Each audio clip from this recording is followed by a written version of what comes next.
Parker, I was driving last night and I felt like I got caught in like a monsoon. Yeah, the rains were pretty heavy at times yesterday. We were dealing with some light to moderate rains and even some heavier showers at times.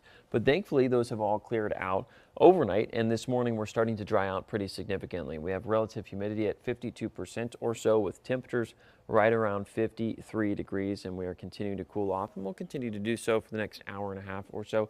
Still missing some of my data this morning, but we can kind of patch together where we're seeing some of the cooler temperatures out there this morning. Right along parts of the Blue Ridge, we have temperatures in Hot Springs at 42, Wytheville 43, Martinsville 44.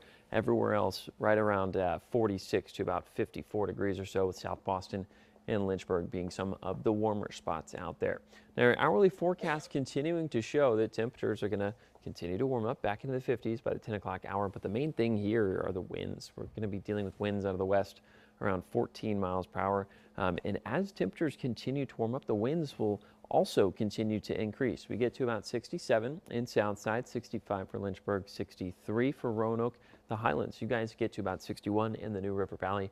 Will be between about 54 and 59 degrees this afternoon. Again, the winds are a result of those temperatures continuing to warm up as we've got those drier and cooler conditions rushing in. The sun then heats up the surface and we get this temperature imbalance, and so the winds start to swirl around. It also helps that we are in between an area of high and low pressure that is going to continue to bring an increase in the pressure gradient, which then results in wind as well. So temperatures are a result of the winds, and we're going to see winds gusting between about 20 and 30 miles per hour right around the middle of the day. Then once we get to 3 p.m., they're down just a couple of miles per hour, roughly 20 to 25 mile per hour winds, but they stay near the 20 to 25 mile per hour mark until around 7 to 8 p.m.